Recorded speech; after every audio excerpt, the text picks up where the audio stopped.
Now go to sleep. Take my heart, don't break it.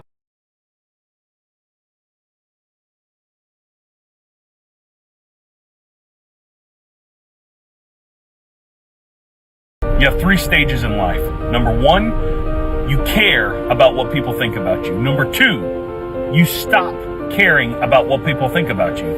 And the 3rd stage is you realize nobody was thinking about you in the first place. Wake up. I was reading a lot of stuff on the flat earth. Okay, yeah. True. That's true? Yeah. Okay, alright, cool. Alright. God bless. How long have you been flying for? But 21 years, but maybe like 30 something. I want to know, because they say the pilots know a lot. Do you think the Earth is flat, or I know it's flat. you know it's flat? Did you notice any curvature while we were up there? No. No? What did you see while we were up there? This is the blue sky, white clouds, Yeah, is it flat or pretty flat. pretty flat? Yeah. Alright, thank you. Brother. Did you notice any curvature while we were up there? Curvature, no. No, there's no curvature? It's just all flat. I'm going to ask you a question. Yeah. I've been flying, and I've come to the conclusion there's no curvature. I never allow for curvature. There's no way with curvature.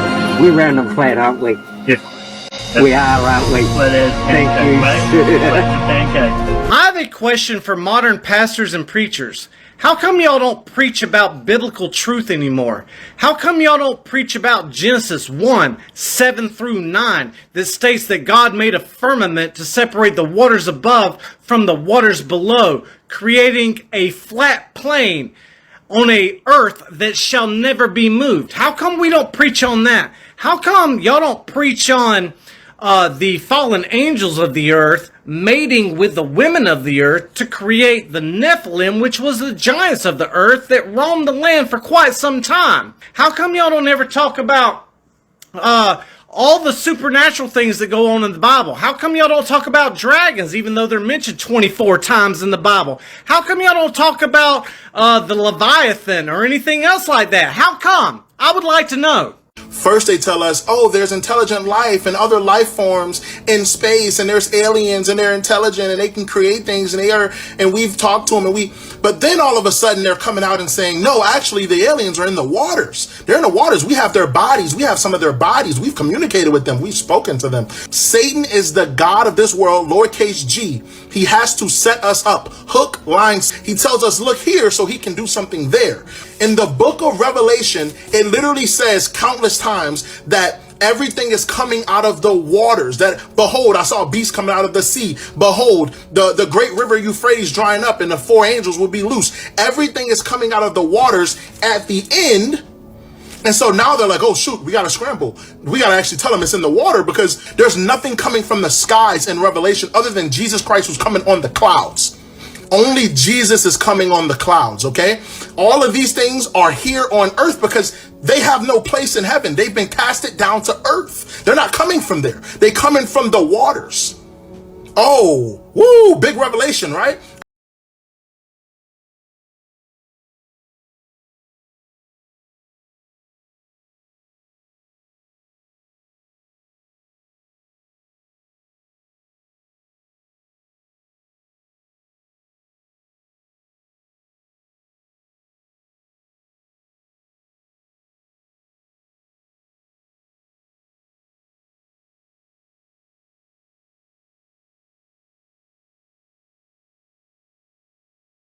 Let's talk about the siren, the most powerful female seductress of them all.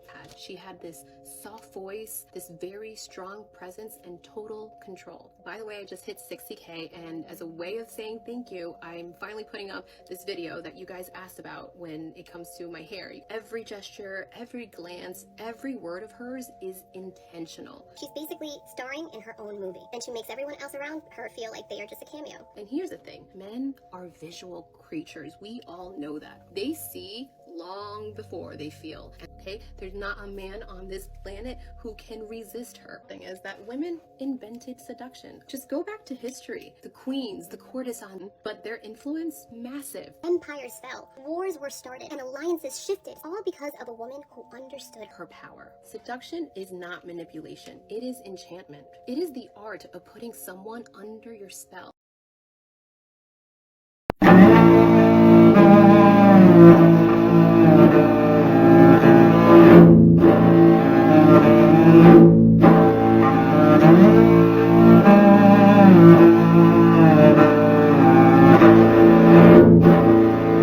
Now let's talk about it. So the first thing on my list is the beautiful sirens that we know and love, that I talk about all the time on my page. Some might call them mermaids, potato. They're sirens. And the sirens are mentioned in the book of Enoch. They were basically the women that the angels, the fallen angels, came down and mated with, and in return God turned them to the siren because they weren't supposed to be mating with these. That was their punishment. So next up, we're going to be talking about the giants, are also known as the Nephilims. They were the offspring of the fallen angels. Mainly in the book of Revelation, the dragon is a powerful symbolic figure often identified with Satan.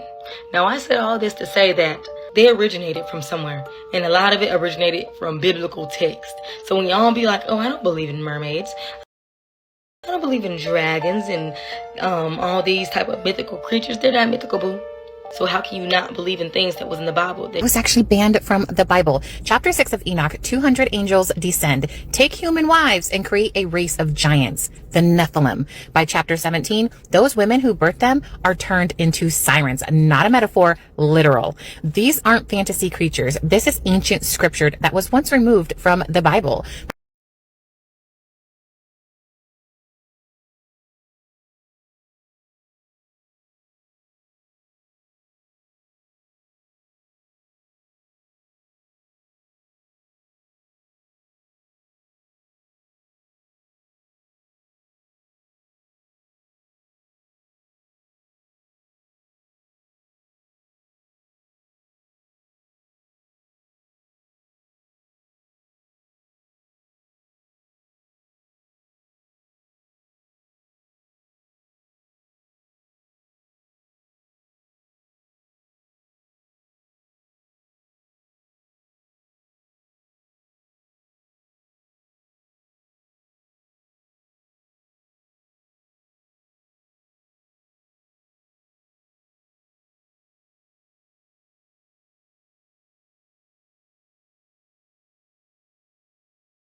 The real stuff is coming from the waters. That's why now they're trying to direct your attention, because now if something weird comes from the water, now they can program your mind to believe it's aliens and not what's in the Bible, what's in the book of Revelations. They say some of them are nice and then some of them are evil. Oh, and that's why you've never seen a unicorn to this very day. You know what broke me? It was the moment I found out even Muhammad didn't know if he was going to heaven. The man that billions are trusting to lead him into paradise. And he literally said, I don't know what will happen to me, leading billions with a maybe. And so I went to the source. And he didn't say maybe. He said, truly, truly, I say to you, whoever believes in me has eternal life. Not I hope, not inshallah, it is finished. And so I traded the question mark of Islam for the blood-stamped guarantee of the cross. Muhammad was a good prophet until he wasn't. And I wanted to believe he was sincere, that maybe Muhammad in Mecca preached peace, talked about one God, tried to win over Jews and Christians. But later in Medina, that's when it changed. Suddenly it transitioned to power and polygamy and violence, and revelations started sounding a lot like personal convenience. And then there's a part that nobody really wants to talk about in apologetics, which we call the satanic verses. Ibn Ishaq, Islam's earliest biographer, says Muhammad delivered verses that glorified pagan idols and then blamed it on Satan. And you tell me, how does a prophet mistake a demon's voice for God's? Again, but with Muhammad, there's a double standard where you're not allowed to question even when he married a child, took extra wives, and had people killed. You're just told to submit. And that's when I knew a real prophet doesn't serve himself. He sacrifices himself to serve others. The Dead Sea Scrolls devastate Islam's claim because they prove the Torah wasn't changed. If the Torah wasn't changed, then all the Old Testament prophets are completely rewritten in Islam. Heavy, heavy contradiction. And they all do now witness to a Messiah atoning for all human sin. That means Jesus was crucified. He did really rise again. And Islam cannot explain this away anymore. There's only one in history never changed under pressure and still laid down his life, and that's Jesus Christ.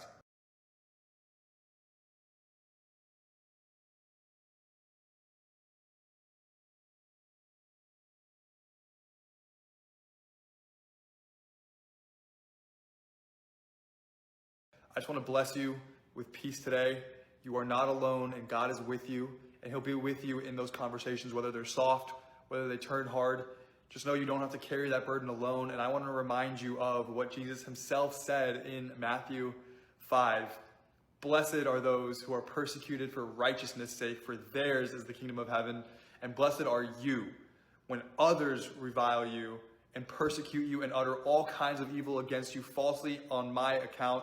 Rejoice and be glad, for your reward is great in heaven. So stay faithful, stay grounded. You are a child of God now, and he will not leave you alone in this. Jesus never said the words, I am God, worship me. Cool. He also never said, I'm the Messiah in perfect King James English. You want a Western sentence structure, but Jesus spoke in first century Jewish power codes, and his words made religious scholars want to slaughter him. John 8:58, before Abraham was, I am. That's not poetry. That's the divine name from Exodus 3:14, Yahweh, the name that Moses heard from the burning bush, which Islam conveniently strips down because God could never manifest on earth. Look up Theophanies for that one. Jesus didn't just say he's older than Abraham. He said he is the same I am that split the sea and walked Israel right through it. And what happened next? They pick up stones to kill him. Not because he was unclear, but because he made himself equal to God. Crystal clear. Out there and doubling down on it every single time. John 10:33, we're stoning you because you, a man, make yourself God. They weren't confused. Jesus was not confused. Only modern TikTok theology is confused. So he said he could forgive sins, a right reserved for God. He said he would judge the world, a right reserved for God. And he accepted worship and never once rebuked it, a right reserved for God. And he called God Abba, my father, over 160 times, and everyone knew what he was talking about. The earliest Christian writings, Philippians, Colossians, Hebrews, all scream the same thing. Jesus wasn't a prophet who pointed to God. He was God pointing to himself over and over and over again. Colossians 1:15, he is the image of the invisible God. Hebrews 1, the radiance of God's glory is him. You don't get crucified for being a nice rabbi and a cool teacher and a prophetic moral lesson. You get crucified for claiming divine authority over every single soul on earth. And that's what he did. Not with slogans, not with mottos, but with raw scars.